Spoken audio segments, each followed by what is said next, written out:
Torej, lepo pozdravljen, Jože. Pozdrav. Za vse tiste, ki morda še ne veste, torej, Jože Možina je pred kratkim, dr. Jože Možina je pred kratkim izdal knjigo Slovenski razkol. In danes, v današnji epizodi, bova govorila ne samo o knjigi Slovenski razkol, pač pa tudi bova poskušala narediti nek zaključek, kako iz razkola spet združiti slovenski narod, da bo pel Zdravljico skupaj v eno. Naj začnem, Jože, tako, in sicer, da ne bo šla takoj na težke teme. Morda najprej malce povej o sebi. Ti si sicer novinar, velikokrat si ti tisti, ki zastavlja vprašanja drugim. Tokrat pa mene malce zanima, kako si prišel do tega, da se tako zanimaš za zgodovino, za novejšo zgodovino, kako je šla tvoja študijska pot, intelektualna pot in razvoj. Dobro, bom poskušal pojasniti, kolikor vem. Ni bilo nekega načrta, da bi rekel, zdaj tako pa tako si želim. Se spomnim sošolcev, že v srednji šoli, sploh na fakulteti, ko so imeli vse nekako določeno ali pa planirano, se to je po svoje dobro. Mene je bolj to nesel na to ali na drugo stran. Študiral sem zgodovino in sociologijo kulture. Za te stvari sem se zanimal od otroštva, tudi doma smo bili taka družina, ki se je tradicionalno zanimala za zgodovino. Posebej za polpreteklo, ker je veliko ljudi v tem času trpelo ali pa doživelo recimo hude stiske, preganjanja in tako naprej. In sem že večkrat tudi povedal, jaz sem že v srednji šoli, v bistvu že v 7. 8. razredu bral nekatere knjige, ki so bile takrat prepovedane, ki smo jih dobili iz zamejstva, iz Italije, ker smo imeli prijatelje. Tako da se je tam odstrla še neka druga stran zgodovine, popolnoma nova interpretacija, ki je bila popolnoma drugačna glede na tisto, kar smo se učili v šoli. Pa tudi, moram reči, v šoli nismo imeli nekih skrajnih profesorjev, niti osnovni, niti srednji, nasprotno, ampak vendarle, tam je bila nek interes vsajen. Potem je pa res, da sem pač bil v neki študentski politiki tudi dejaven, po srednji šoli v Novi Gorici in vojaščini in tako naprej. In vem, z eno kolegica mi je takrat rekla, da gre na audicijo, na radio ali na televizijo. In sem šel tudi zraven, čisto tako, no in evo, tam ostal še sedaj. So te sprejeli kot novinarja? Ja, kot novinarja, pač imel smo neko audicijo, nas je bilo najprej, se spomnim, več kot 100, 120, nekaj čez 120, potem 64, potem na koncu so nas zbrali 8. Teh 8 smo začeli delati in zaradi različnih razlogov, pa ne zato, ker bi bili slabi, so ostali odpadli, tako da sem s temi od letos, tiste generacije, pravzaprav edini še, ki dela na televiziji. In kar se pa tiče samega študijskega procesa, si pa že od nekdaj bil bolj, kot rekel, si izbral zgodovino kot svojo primarno ljubezen, ali si tudi kolebal še med kakšnimi drugimi, morda tudi kakšnimi tehničnimi znanostmi? Ja, moram reči, da me je zanimalo tudi gradbeništvo, zanimivo, vendarle zidava, sploh recimo obdelava kamna, to mi je še zdaj zelo, če bom mogoče šel v pokoj, če ga bom doživel, si želim, da bi znal bolje obdelovati kamen, tudi les. Ljudje, ki znajo s tem delati, tudi z drugimi materiali, ampak predvsem temi dvemi, in kar zavidam. To je nekaj lepega. Tudi arheologija mi je bila izredno zanimiva. Ampak na koncu sem se vendarle odločil za zgodovino, ki se mi je zdel tak bolj pristopen študij, in sociologijo kulture pod B, takrat je bila pač tak študij na filozofski fakulteti, ki pa ni popolnoma v sozvočju bil morda z mojim načinom razmišljanja in pričakovanjem, ampak vendarle mi je dodal eno dimenzijo tudi v znanju, v vedenju, spoznavanju družbe. Glede zgodovine si se vedno bolj navduševal nad novejšo ali ti je bila sprva bolj antika? Ja, jaz mislim, da je vendarle od začetka, se tudi še zdaj izredno zanimivo. Tudi tukaj, ko po Ljubljani izkopavajo, jaz grem kar pogledati, jaz ne morem brez tega, ker se mi zdi, da je tako skrivnostno in tako pomembno vedeti, kako so ljudje živeli nekoč. In so te podrobnosti izredno zanimive. Tudi sam imam nekaj predmetov, ki smo jih leta nazaj našli pri nas, ki so s tem povezani. To so predmeti, ki jih ne moreš prodati, ki jih pač imaš in ti nekaj pomenijo. Je pa res, da je postopoma prevladalo to zanimanje ali pa fokus na novejšo zgodovino, ker tukaj, ne vem, ker se je odpiral prostor za raziskave, ki jih niso počeli. Niti institucije, niti drugi, in potem smo se nekateri mladi teh stvari lotevali na bolj ali manj uspešen način. Sam najprej na televiziji, to je tudi bolj slučajno pravzaprav nastalo, da sem tam leta 2001, 2004 in kasneje naredil nekatere odmevne dokumentarne filme z tega področja in potem dobil pač tudi to značko, ne, to etiketo, ki ima moram reči, ne vznemirja, je veliko. In sledim približno temu, kar se mi zdi, da je pravno. Ja, pa po eni strani tudi sicer ta antična zgodovina zelo takšna, kot se rekel, skrivnostna, mistična. Po drugi strani pa, kot si tudi omenil, je pa novejša zgodovina še zelo neodkrita, kljub temu, da pa imamo zelo veliko virov, ker konec koncev to vendar ni tako stara zgodovina. In mnogo pričevanj o recimo osvajanjih Aleksandra Velikega nam manjka in dejansko jih morda nikoli ne bomo odkrili, ker teh virov ni več.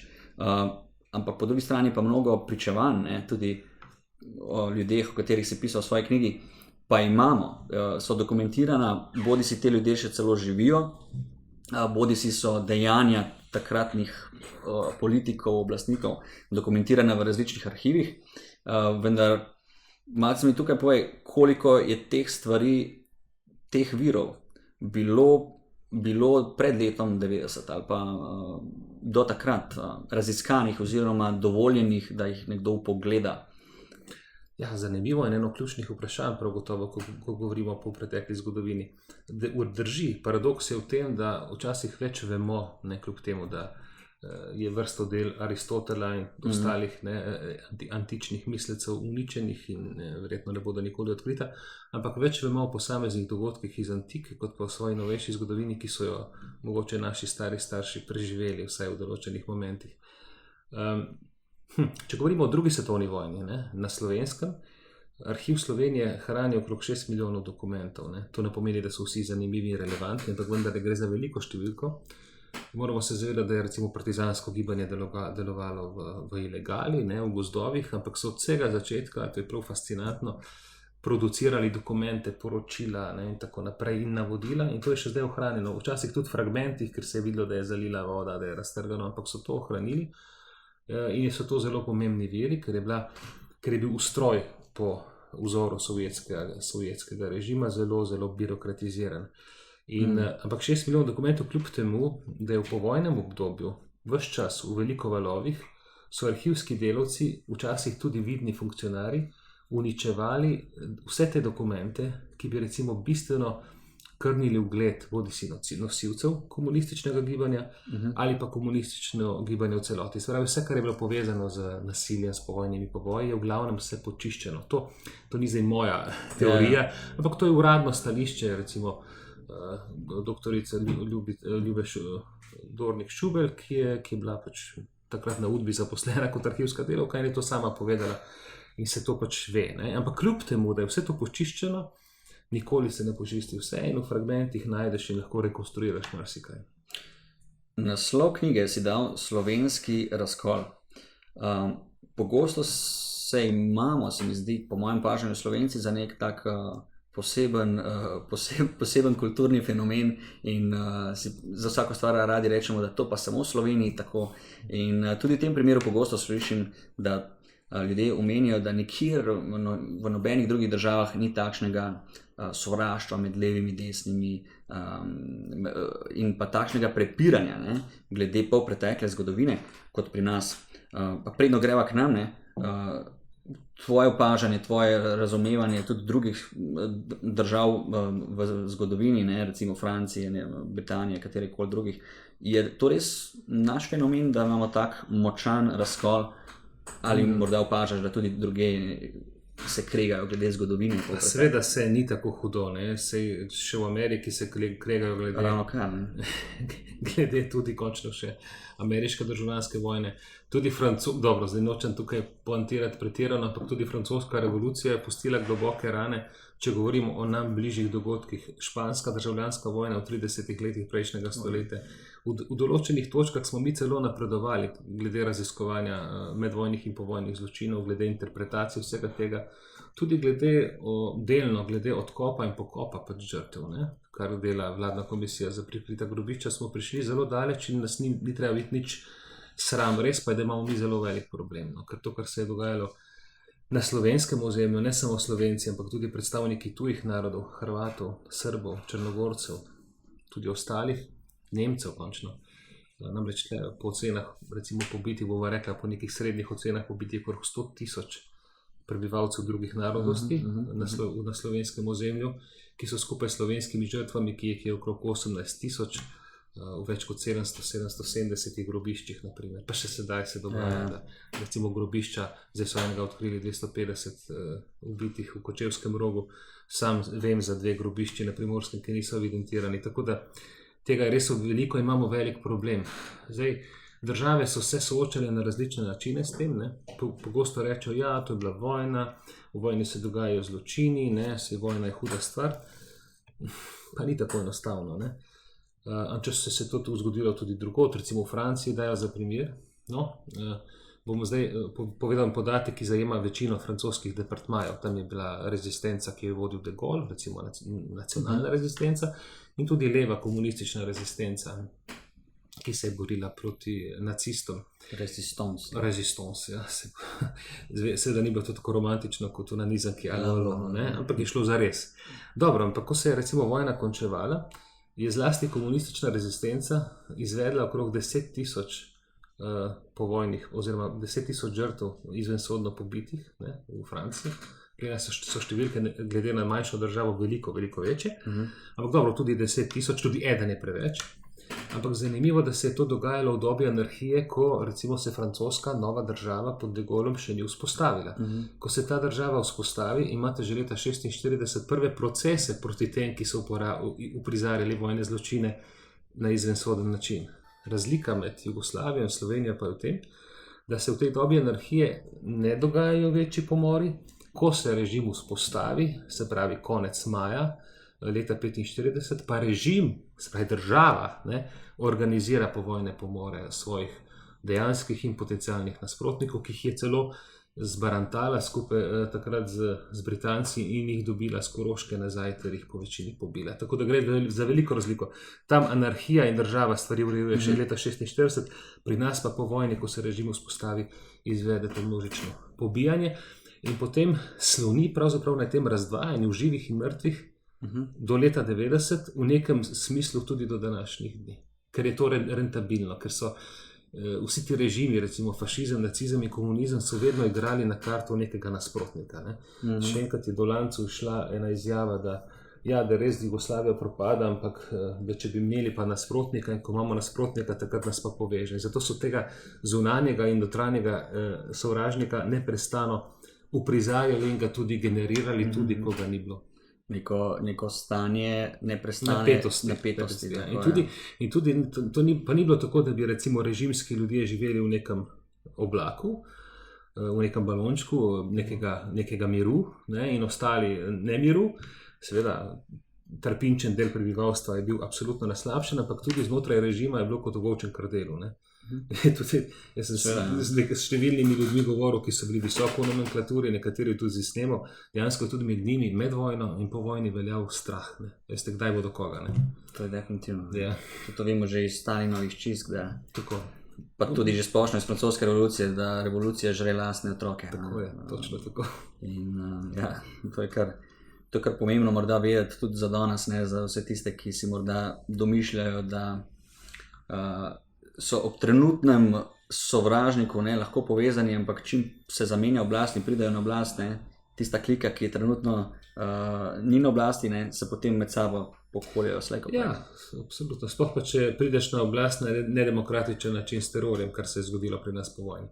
Če ni neke kulture, politične kulture, ne. Ja, takrat je bila grobo poteptana. Ja. Pa bi rekel, da ime je zelo močno ime tvoje knjige. Slovenski razkol. Tako, razkol. Bi rekel, da je razkol danes, če potegnemo neke usporednice morda z dogajanjem trenutnim v Ameriki, ne, če so bile te stvari morda poteptane več desetletij, pa je bil nek navidezen mir v Jugoslaviji oziroma v Sloveniji, pa so te stvari počasi sedaj tudi z pričevanjem o teh zločinih in tako naprej privrle na plano in da je sedaj razkol postaja večji, kot je bil takrat, ali... To je zelo kompleksno vprašanje, govorimo o zgodovinskem razkolu in ga na ta način posujem.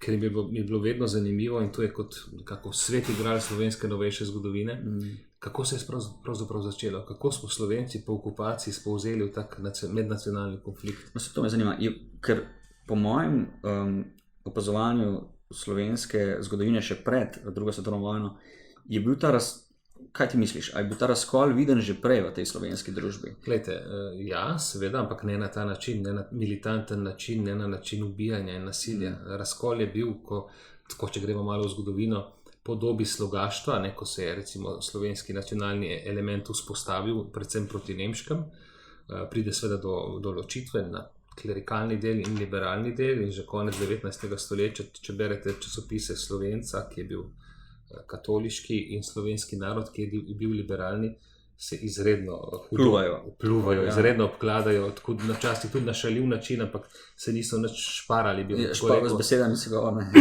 Ne, to je bilo izredno ostro do skrajnih meja, vendar po drugi strani so imeli ti ljudje iste bazične vrednote, tudi v odnosu do slovenstva, in bomo rekli, da je vendarle, kljub vsemu, da je stvar bila zelo ostra, ostajala na neki akademski debati.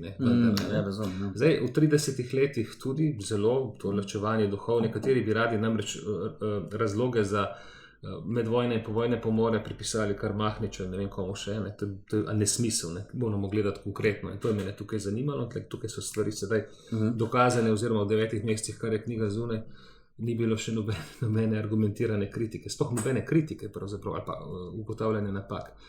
No, in v 30 letih tudi so se med sabo obkladali, je bilo precej hudo, komunisti so bili seveda v ilegali kot stranka, ki je pač hotela ubiti kralja, ki je naredila atentat na ministra in tako naprej. Ampak vse to je ostalo na ravni neke propagande, hude propagande.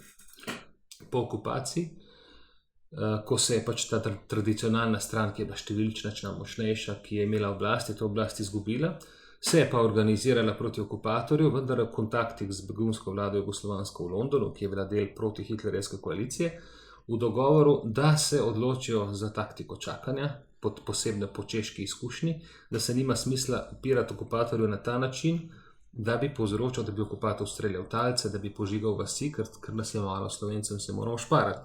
Ker vojna se ne bo odločila na našem tvorišču, ampak na svetovnih frontah. To je veljalo pravilo.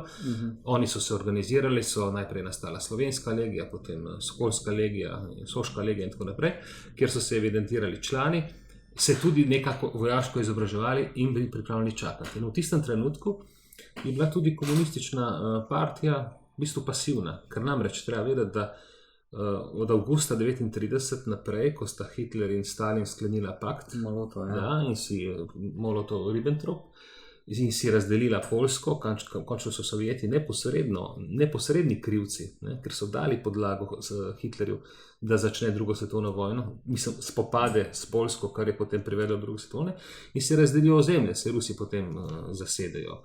Litvo, Latvijo, Estonijo, Besarabijo in tako naprej. Ta prvotna delitev Evrope, tistega dela Evrope je bila med Stalinom in Hitlerjem. In v bistvu sta drugo svetovno vojno, Hitler prej, začela v tem smislu oba. In komunisti so takrat zavezniki, seveda po liniji Kominterne, to se je pač slepo ubogalo, so posredno zavezniki nacistične Nemčije. Nekateri slovenski komunisti so bili do tega zadržani. Nekateri so pa nacizem celo slavili, praznovali 1. maj 1941 skupaj z nacisti. Angela Vode, predvojna komunistka, borka za ženska vprašanja, eminentna oseba, v svojih spominih pravi, kako so jo vrgli z partije, zato ker je bila proti Hitlerju. Kidrič je bil zraven. Hoče reči, takrat komunistična stranka takrat ni zanimala osvoboditev naroda in tako naprej. Razumem, Po 6. aprilu. Vse se spremeni 22. junija 1941. Ko pa je napadena neka druga država, 1000 kilometrov stran, to je Sovjetska zveza. Takrat pa istega dne razglasijo oborožen upor proti okupatorju, ker je pač to zaukazala Kominterna. Torej, ne takrat, ko je bila napadena domovina, ampak neka druga država, ideološka domovina pravzaprav. Ampak, veste, še to bi mogoče rekel, ko pravite, da mogoče se malo približava razloga, kako je prišlo do razkola. In komunisti so bili zelo pretkani, vajeni ilegalnega dela. Ustanovili so nekako najprej protiimperialistično fronto, 26. april 1941 lahko pozabimo, ker se takrat ni zgodilo nič bistvenega, bil je sestanek Društva prijateljev Sovjetske zveze, z katerega ne veje nobena posledica, po zgodovinskih virih nobena. Razpravljali so o protiimperialistični fronti, ki je bila usmerjena tudi proti zapadnim zaveznikom, ker so bili takrat v paktu z Stalinom in Hitlerjem. No, potem po napadu na Sovjetsko zvezo pa se ta iniciativa preimenuje v Osvobodilno fronto, potegnejo zraven še nekatere odpadniške skupine, recimo drugih političnih polov, in pritegnejo s to domoljubno gesto osvoboditve, ker ljudje so bili pa, za razliko od sedaj verjetno, veliko bolj domoljubno orientirani. Tudi ko je bila Jugoslavija napadena, je šlo na tisoče prostovoljcev, so se javili in so šli braniti svojo domovino. Ljudi vseh prepričanj, bomo tako rekli. No, in komunisti, ko vzpostavijo to svojo osvobodilno fronto, to je bila njihova organizacija, čeprav formalno sestavljena iz koalicije, takoj ustanovijo tajno, brez vednosti drugih skupin krščanskih socialistov in teh levih sokolov, ustanovijo varnostno varnostno-obveščevalno službo OF, ki je bila pa v bistvu eksekutivna teroristična organizacija, sestavljena iz mladincev, ki so jih pa izurili v ubijanju.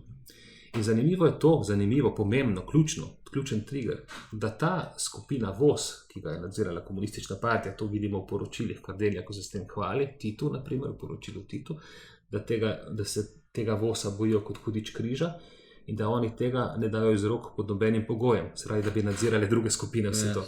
No in oni, paste, se ne usmerijo svoje osti, ta organizacija VOS, ne usmeri proti okupatorju, ampak v večjem delu, v 90% proti domačemu civilnemu prebivalstvu. In prve žrtve, je prav zanimivo, so primorski emigranti, moji rojaki, še zdaj nam ni popolnoma jasno, ne vem zakaj. Tam že recimo avgusta, septembra 41 ubijajo, pol pride do pomorov nekaterih primorskih družin, družine Čuk z 2-letno hčerko, ene družine Jakopin, tudi ena preprosta primorska družina iz okolice Grosutlega. V zvezi s tem se omenja tudi tega partizanskega poveljnika Franto. Je to zelo zanimivo. Potem pa pridejo take eminentne osebe na vrsto. Recimo poveljniki teh ilegalnih vojaških organizacij, tradicionalnega tabora, Slovenske legije, naprimer. VOS ubije dejansko, poskuša ubiti in ubije vse poveljnike, ki bi lahko konkurirali.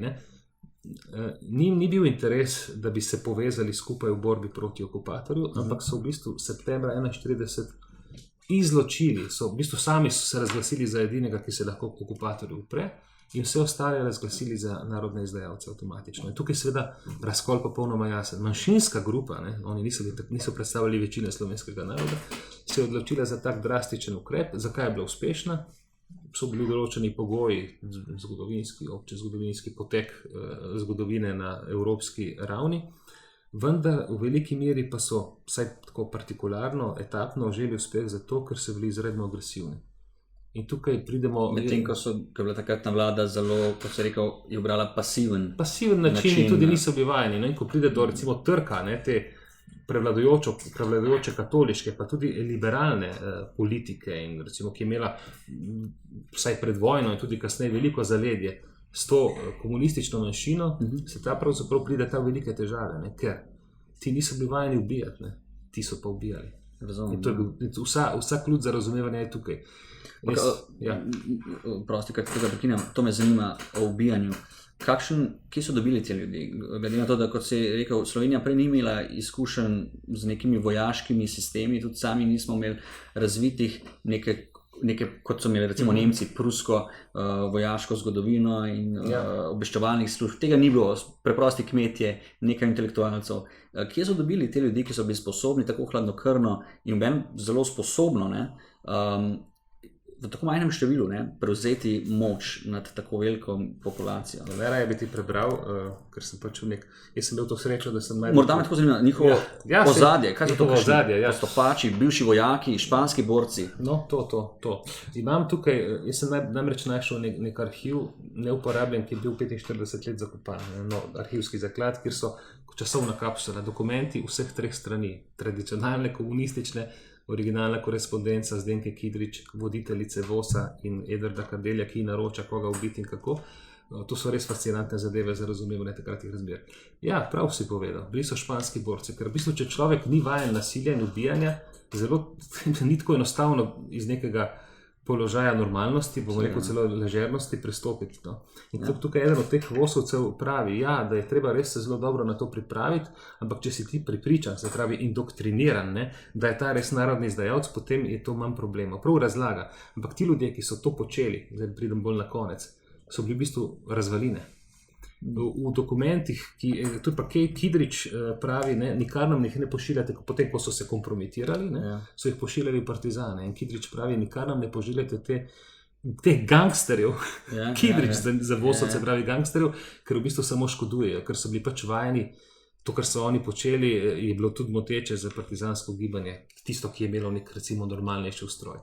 Zelo zanimivo, da so bili med temi vosovci, to so bili absolutno mladi ljudje, kot vedno, to niso bili 30-letniki, indoktrinirani do konca, to so bili tudi bivši sokoli tukaj iz vzhodnega dela Ljubljane. Prav znano, da eno sokolsko celico, ko so že temu rekli drugačen izraz, strokoven rod ali nekaj podobnega, so že precej pred vojno prevzeli komunisti, v bistvu so hoteli cel Sokol prevzeti, jim ni to uspelo.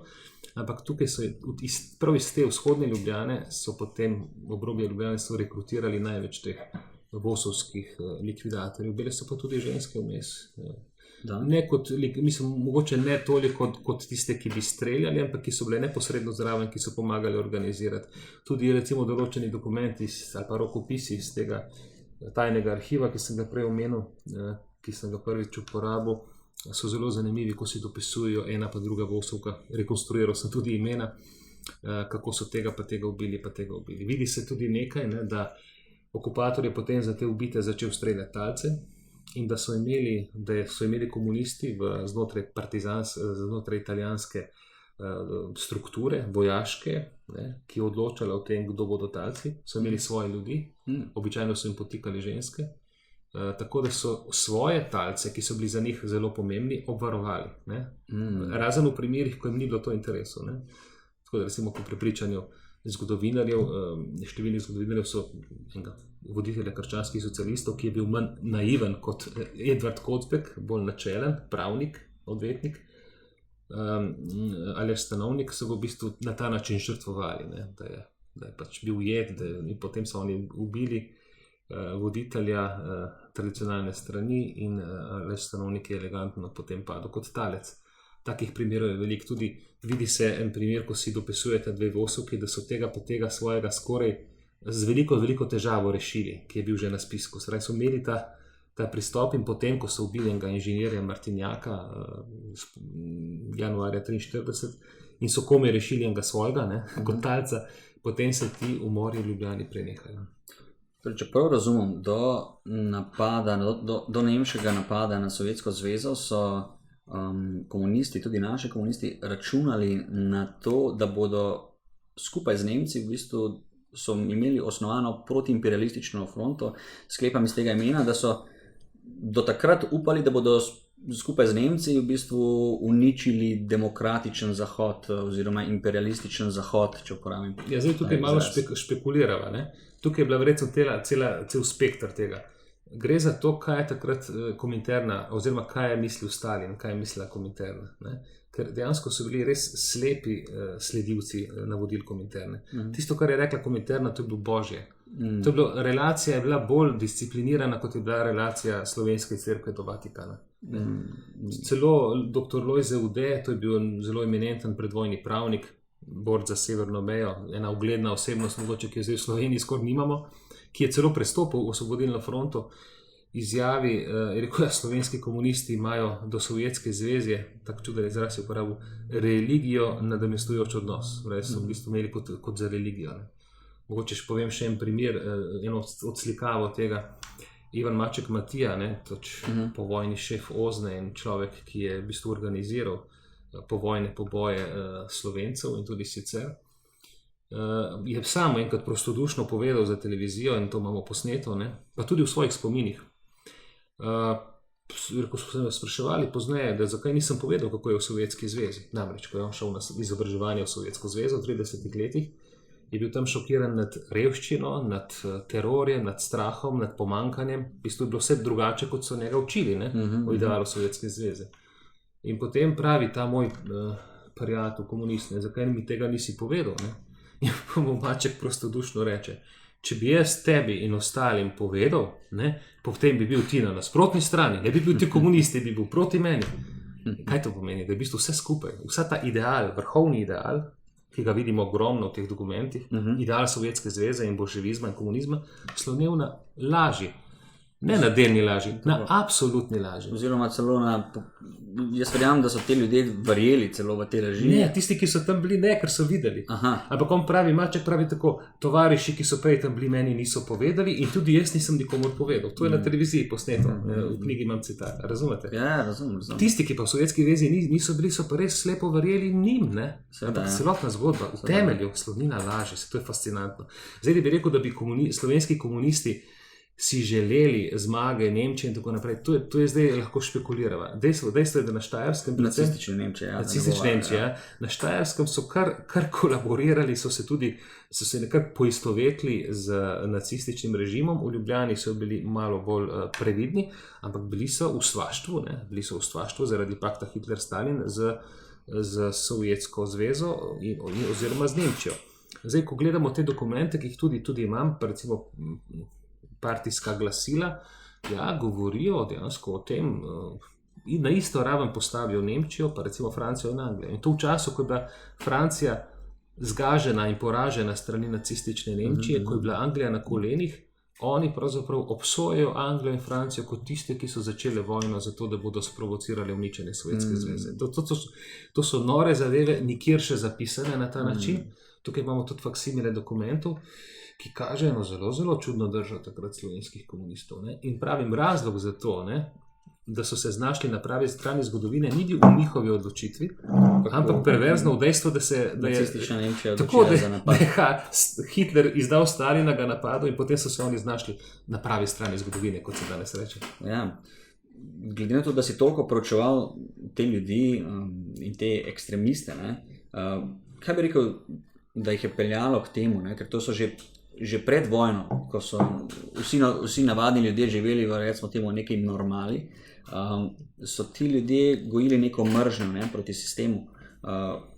Mislim, da so bile v Jugoslaviji določene upravičene ali pa recimo temu slabosti, ki so nekako pripeljale te ljudi do takšnih zaključkov, da so sprejeli to tako ekstremistične poglede oziroma to možnost, da je dobro ubijati zato, da bomo nek lažen ideal lažen ideal. Ja, v nekem smislu je to uganka, ne, kar se zdaj mi govorimo. To je tle nekaj diaboličnega gotovo. Ne. Promovira tudi tukaj njim končni cilj, to se jasno vidi, tega niso nič skrivali, ni bil demokratična Slovenija v demokratični Jugoslaviji, ne je bila bolševistična republika.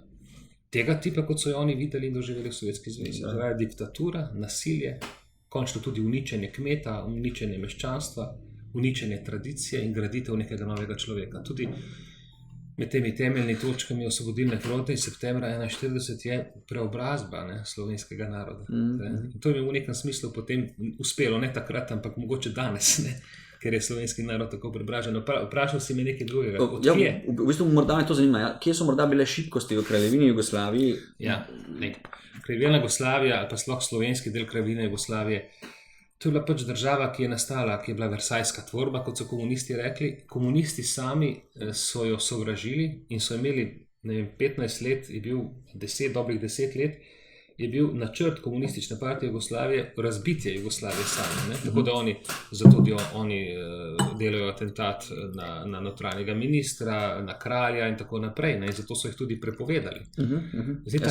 Seveda Jugoslavija ni bila neka idealna država, ampak vendarle, naprimer, tudi potem slovenski del je bil. Glejte, Slovenci smo doživeli zelo hudo kataklizmo po prvi svetovni vojni. Že vojna je bila sama po sebi huda. Potem se pa zgodi razkosanje. Morate vedeti, da slovensko ozemlje je prej, razen Benečije, ki je izgubljena po plebiscitu v 60-ih letih 19. stoletja, vsa preostalo slovensko ozemlje, skupaj s Porabjem, Koroško, Primorsko, je v bistvu bilo v eni državi. To je bila takrat pač Avstro-Ogrski imperij. In po prvi vojni mi izgubimo Koroško, izgubimo Primorsko in ostane samo to osrednji del, recimo Kranjske z Dolenjsko Belo krajino, Štajerske in pa Prekmurja. Prekmurje je bilo tisto, kar se je takrat ohranilo.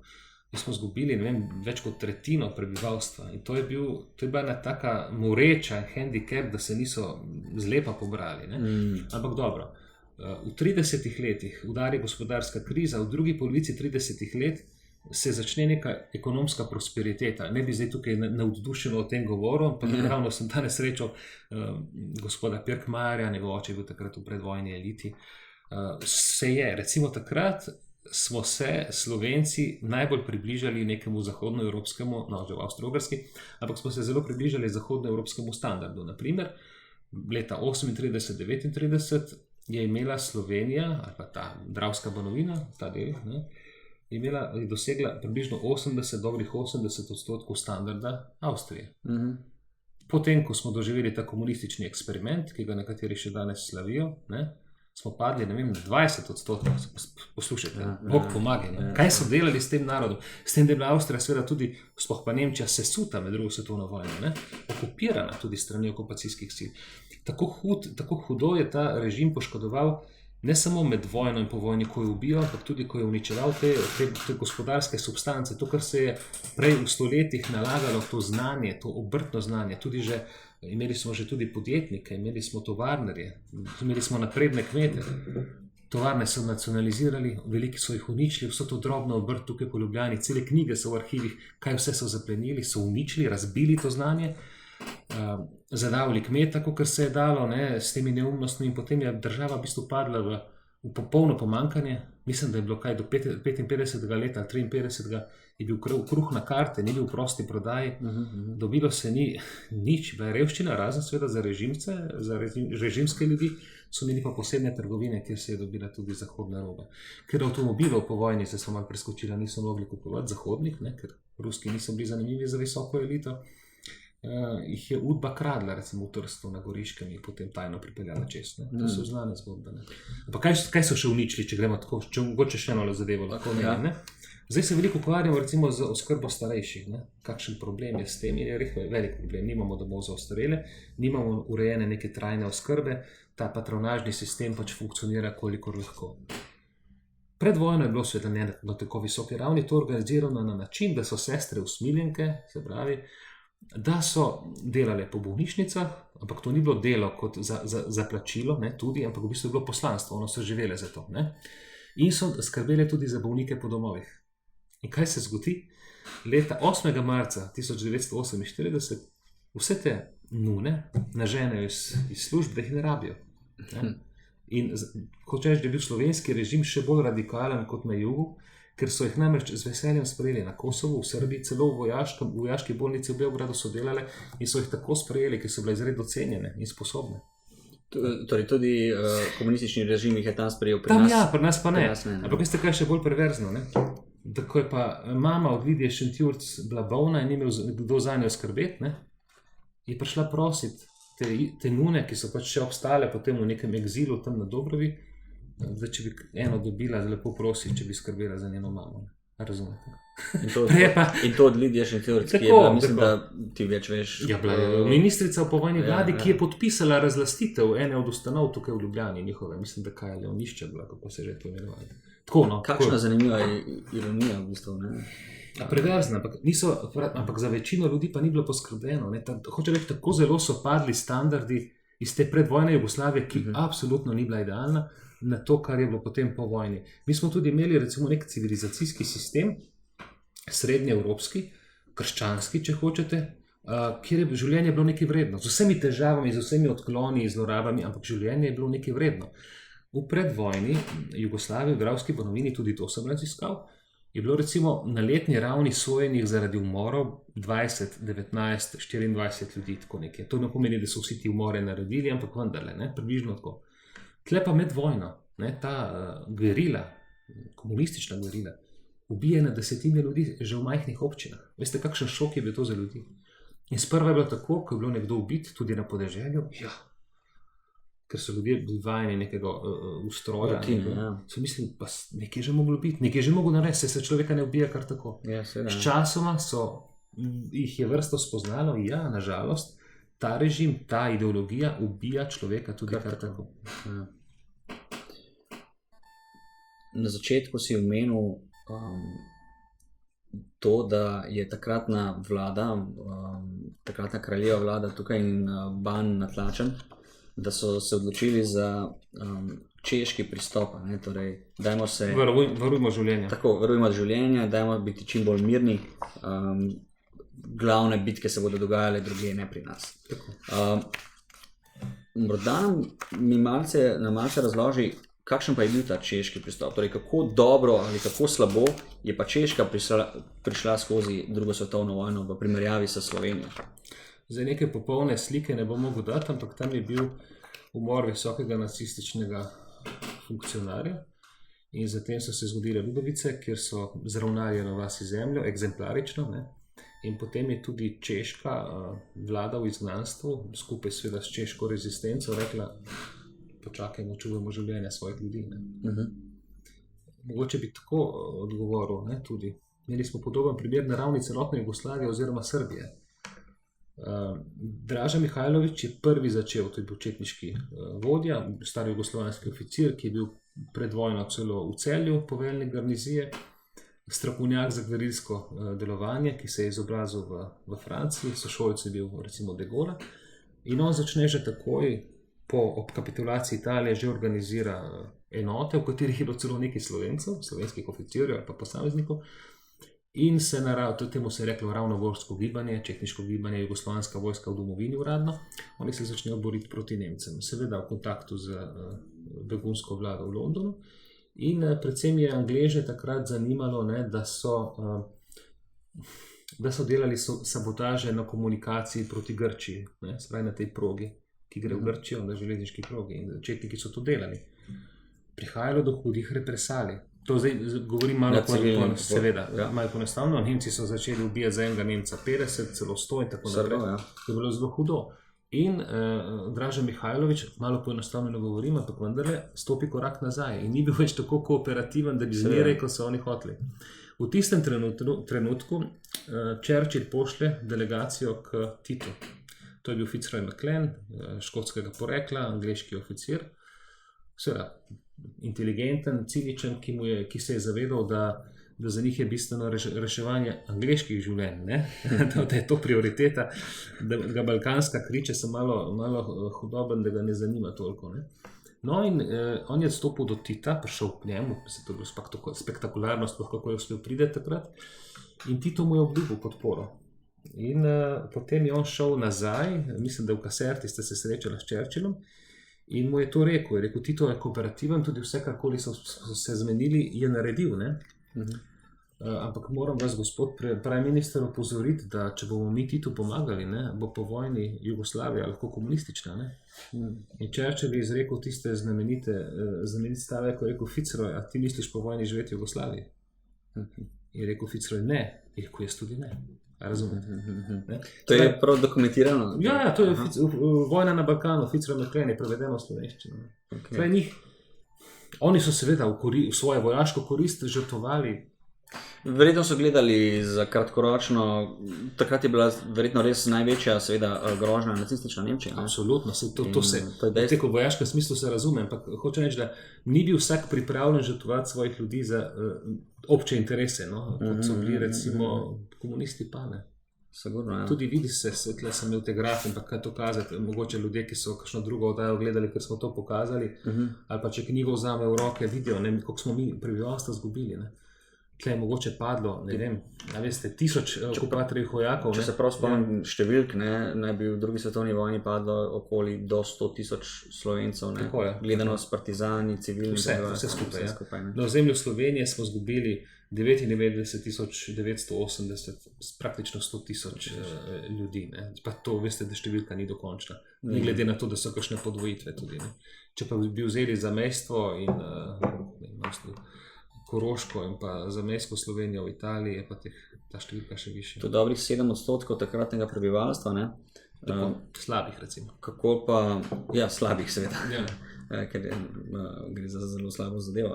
Kaj pa v primeru Češke, so tam bolj, recimo temu, normalno živeli med vojno lahko? Seveda so, tam je, ne bi šel v podrobnosti, ki jih tudi ne poznam dovolj dobro, ampak tam so šele leta 1948 dobili komunizem, ne pritisk, zato ker so jih Sovjeti okupirali. Prej so imeli oni demokratično vlado. Torej, pri njih med vojno ni bilo kakšnih ekstremističnih gibanj? Kasneje ne. Gibanj, ki bi recimo provocirali na ta način kot tukaj, ne. Provocirali je mogoče grd izraz. Glejte, imamo nešteto primerov po celi Sloveniji, ne samo tukaj v ljubljanskem delu, tudi na Primorskem, da se je zgodil nek napad, ki ga je okupator imel kot provokacijo, bodisi streljanje na okupatorjeve vojake, so kakšnega ubili, ali pa tudi ne, in potem je okupator požgal najbližjo vas. Velikokrat imamo teorijo, ne, da so namerno povzročili te provokacije pred vasmi, ki so bile recimo protipartizanske, ali pa ki recimo niso hoteli oskrbovati partizanov, ker je prihajalo do težav, ali pa so bile, kot so oni rekli, belogardistične, protikomunistične, na primer. In to so se dogajale strahovite represalije. Jaz tukaj ne govorim samo o partizanskem nasilju, govorim tudi o protikomunističnem nasilju, predvsem pa o italijanskem nasilju. Ko so Italijani, ko niso obvladovali več Kdo pa izvaja protikomunistično nasilje? Predvsem vaške straže. Medtem ko bi rekli, da Italijani so izvajali protipartizansko nasilje. In tukaj so se imam fotografije, se ne, če bom to najdem. Najbrž v tistih arhivih, ki so bili skriti, ne, so bile notri tudi ena serija fotografij, velikokrat še nevidenih, kjer kaže recimo italijansko streljanje talcev. Okupator je bil tako predrzen, da je dokumentiral to, kar je počel. Mi fotografije nekatere poznamo, ampak tukaj so številne še nikoli videne. Zlasti so bili okrutni v Loški dolini, na Bloški planoti in na Vidovski planoti. So grozljive stvari. To so na desetine domačinov so pobili za nič, za neke drobne strele, ki se jih niso sprožili oni, ampak partizani. In to je italijanska oblast, ki jo imamo ponavadi za manj okrutno. Italijani so, poslušajte, čakajte, kako bi to najdel. Italijani se ne bo itak, se ne bo videlo. Italijani so obupne zločine delali nad civilnim prebivalstvom in to zlasti talce so začeli streljati že aprila 1942, te pomore pa so izvajali streljanje talcev, pa zlasti med to poletno ofenzivo leta 1942. Proti ofenzivo, proti partizanskem delu. Ja, rečemo tudi roška ofenziva, velika italijanska ofenziva. Pa so kdajkoli se, ponovadi se ravno o italijanskih zločinih zelo malo govori, to mi je zanimivo, ne? O nacistih vedno govorimo. Pa so kdajkoli Italija odgovarjala za te zločine? Zanimivo vprašanje. Glejte, jugoslovanske oblasti, mislim, pravzaprav tako bom najprej to povedal, ne? Vsi ti italijanski generali, ki so to uprizarjali, nekateri so bili sicer že prej zamenjani, so prišli drugi, ampak vendarle, ne? Ko razpade Italija 8. septembra 1943, se italijanska vojska od hipu dejansko odvrže orožje, dobesedno in bežijo v Italijo, ne? Partizanska stran, ki so jo vodili komunisti, ni znanega primera, da bi niti enega visokega italijanskega častnika ali pa vojaka ali pa generala zadržali, ga mu sodili, ga ubili, karkoli. Nič od tega. Pač pa Maček sreča na Gospodični, na Gorjancih, umikajočega se generala italijanskega svojo vojsko, to piše Maček v svojih spominih, in si Maček pravi tako, ja, ga vidim prej ponosen, ne, Gizdalin, zdaj pa tam koraka s svojimi vojaki, in mu je ponudil svoj avto, verjetno italijanski avto, ki so ga prej zasedli, ne, in se je lahko general odpeljal domov. Ne. Pazite to. Do fantov, do slovenskih fantov, ki so se pa znašli na drugi strani, zato ker so se uprli partizanskemu nasilju, konkretno, ker se iz te knjige dobro vidi, zakaj in kako se je to zgodilo, niso imeli pa nobenega usmerjena, so jih pa napadli, poiskali, napadli in v veliki večini pobili. Predstavljate si to perverznost. Po vojni, zaradi velikih zločinov, ki jih je italijanski okupator delal tukaj, zlasti v Ljubljanski pokrajini, so jugoslovanske oblasti se pripravljale in dejansko zahtevale izročitev nekaterih, recimo Roate, Rabotja, ki je bil poveljnik 11. armadnega zbora v Ljubljani, in še nekaterih drugih. In jaz sem dobil prek vez iz italijanskega arhiva zagovore teh generalov, ker so že pripravili zagovore, kako so oni takrat doživljali in videli razmere v Jugoslaviji in zlasti v Sloveniji. In tam seveda iščejo stranske poti, se opravičujejo, se zgovarjajo na komunistično nasilje, da so mogli nekaj narediti in tako naprej, seveda zločinov ne priznavajo. Ampak na koncu do nobene izročitve ni prišlo. Zakaj?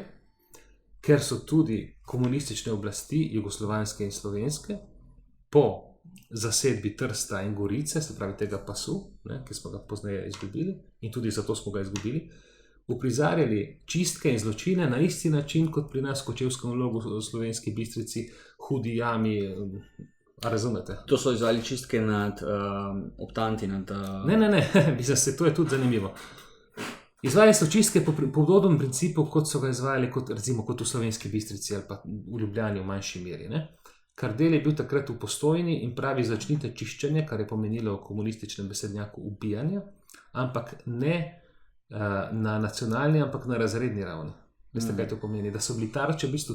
Razumem, bogati Italijani. To ste vi rekli, tudi bogati Italijani. Gotovo so bili vmes tudi kakšni policijski ljudje, kakšni vojaki, ki so škodili Slovencev, zelo, zelo verjetno. Ampak ni se jim sodilo. Enostavno so jih zajeli in pobili. Tako je. Poleg tega pa tudi Slovenci, ki so jih razumeli, da so na nasprotni strani. Princip je bil razredni, ideološki, če prevedemo, ne pa nacionalni. Tako da tudi, ko Italijani govorijo, ne, da so pa tudi nekrivdni. Nekrivdni, tako bravo. Ko govorijo Italijani seveda po svoje, ne, da kakšne žrtve so bili, ja, so bili, ampak ne samo oni, bili so žrtve tudi Slovenci in pač drugače misleči. In cimo tako po ocenah tudi te skupne italijansko-slovenske komisije je bilo skupaj na Goriškem in v Trstu pobitih okrog 1600 ljudi strani takratnih jugoslovanskih oblasti. Po vojni. Ja, po vojni, v tistih 40 dneh, dokler zavezniki ne izženejo, tudi zaradi teh zločinov, jugoslovanske partizane, jugoslovansko vojsko iz Trsta in Gorice, kar je bilo tragično. Pričevanja. Jaz sem imel partizanske pričevalce, ki so mi o tem govorili, kako je to bilo in kako težko so pravzaprav šli. In to bi bil tudi verjetno glavni, kot se omenil, razlog, da je potem Jugoslavija izgubila Trst. Ta rana verjetno je Italijani motila. Gotovo ni koristilo. Gotovo ni koristilo. Namreč za Trst je bilo možnosti manj, ker takrat so nas Stalin in to so nas pustili na cedilu, Stalina nekaj veliko zanimalo. Za Gorico je pa bila možnost, ne? Ker Gorica je vendarle imela večjo, močnejšo slovensko komponento, ampak po teh komorih in tako naprej so jih nagnali dobesedno ven. Jaz se spomnim tega pričevanja, to je imel Franc Repič zelo konkretno govoril, kaj so tam počeli. Ne? Ko šel obiskat teto, se ga je ustrašila, ker je bil v partizanski uniformi, ne glede na to, da je bil njen nečak. Ne? Potem so šli na banko in rekel, to je bilo kot v filmu, denar je letel v šopih po stopnicah in smo tisti denar tam grabili, rekel, še jaz sem nekaj vzel. Rekel, in prijatelj vzel nekoliko več, ker so rekli, ta denar je nevreden. So bile neke lire, ampak potem je prišlo do pretvorbe in je prijatelj, ki je vzel malo več tega, si je potem hišo kupil z tega naslova. Rekel, tudi jaz sem si kar nekaj. To je bilo obupno. Tam pa so se recimo predali v eni vojašnici, znotraj Trsta so se predali Nemci, ko so jugoslovanski vojaki prišli, so bili pred vojašnico postrojeni, oddali raport, poročilo o brojnem stanju in tako naprej.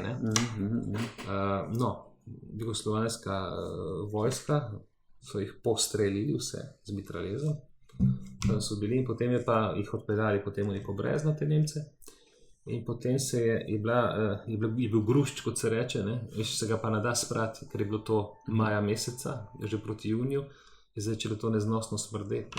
Ker namreč oni so bili pa nastanjeni te vojašnice, pozneje jugoslovanski vojaki, partizani bivši. In potem so cel grušč odpeljali in to je bila cela stvar. In potem je še smrdelo. In kaj se je zgodilo? Dejansko so bili pa nekateri Nemci v podzemnih prostorih in ko so videli, kaj se je zgodilo zunaj, so naredili množični samomor, tako da so še tiste trupla. Hoče reči, to ni bilo, vojna je bilo konec, Nemci so uprizarjali zločine nad Slovenci, gotovo, ampak če se ti nekdo preda, se veljajo neka pravila. Hoče reči, mi smo doživeli en civilizacijski padec z enega nivoja, ki je bil recimo med prvo svetovno vojno, ki je veljal tudi v drugih državah, zato so se tudi Nemci hoteli predajati Anglo-Američanom, prav zaradi takih zadev. In so v tej utrdbi Svetega Justa so potem vztrajali in čakali na prihod Anglo-Američanov, novozelandskih čet pravzaprav, in so se njim predali, niso se hoteli partizani. Je pa res, da so verjetno tudi Nemci delali hujše zločine nad balkanskim, slovanskim prebivalstvom, kot pa nad britanskim. Grozljive zločine so počeli Nemci, prav grozljive. To sploh ni debate, ampak ko se nekdo preda, se mu pač sodi, se ga kaznuje, absolutno. Zdaj, kakšen način to je? Mi dva nisva tam bila, hvala Bogu, nisva bila v tej vlogi. Ja, lahko biti, sedaj smo generali po bitki. Ampak oni so se predali, so se predali. Je pa še ta zanimivost.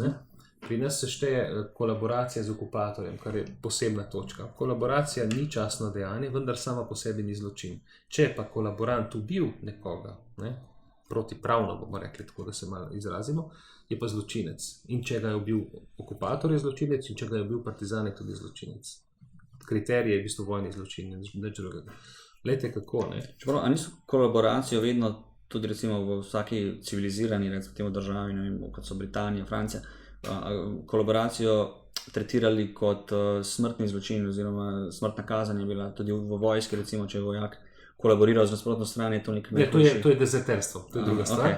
Okay. Glejte primer, ravno zato, da na neki točki celo nasprotno. Ja. Med tam nekje, no, med Francijo pa Anglijo, ne, so neki kanalski otoki, ne. Jaz jih zdaj ne znam našteti. Guernsey, mislim, da se imenuje. Ja. Par jih je, no. In guverner glavnega otoka, ne, te otoke so zasedli Nemci. Res je, ja. Tako. In guverner tega otoka je kolaboriral z nemškim okupatorjem, aktivno kolaboriral. In mislim, da je razen en primer je bil, da ni nihče izgubil življenje.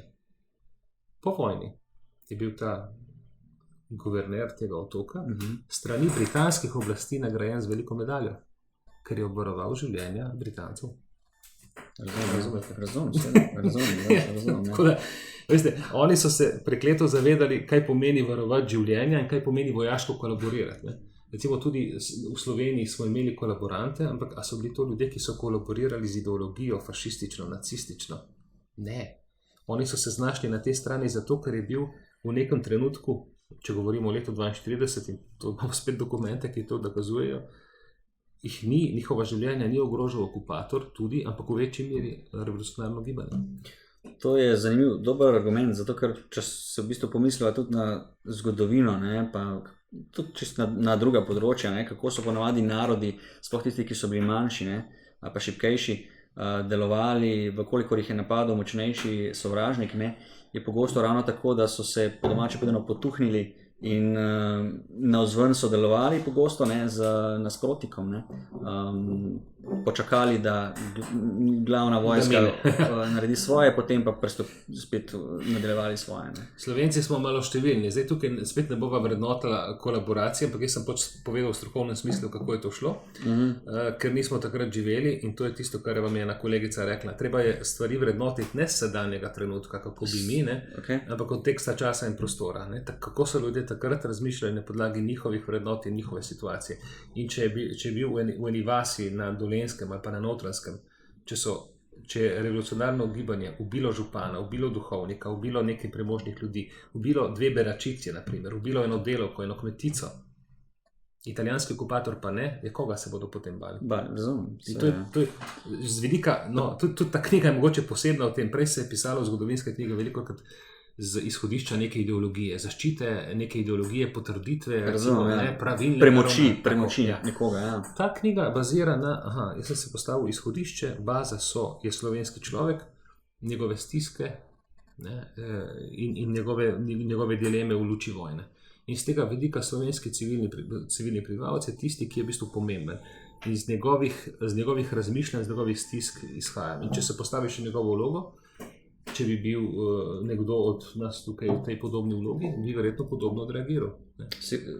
Zato tudi želim in zato mi je tako všeč delati takšne pogovore, ker želim, da tudi ljudje in tudi jaz sam, da vstopimo v različne duše, v različne situacije ljudi, da se znamo poistovetiti, imeti empatijo, ker čisto tako iz prve, če se dam jaz v takratno situacijo, bi seveda želel biti heroj, se mi zdi kolaboracija zavrženo dejanje, se mi zdi, ko bi rekel, šibko dejanje.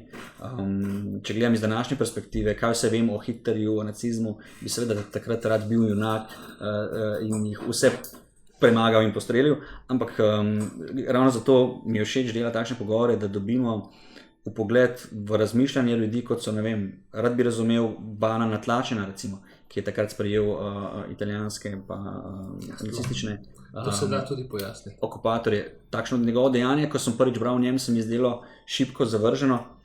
Morda ga lahko ti oceniš z več znanja. Mislim, z več vedenja že, ker sem pač te stvari študiral. Ban Natlačen je bil celo moj primorski rojak, iz Manč na Vipavskem.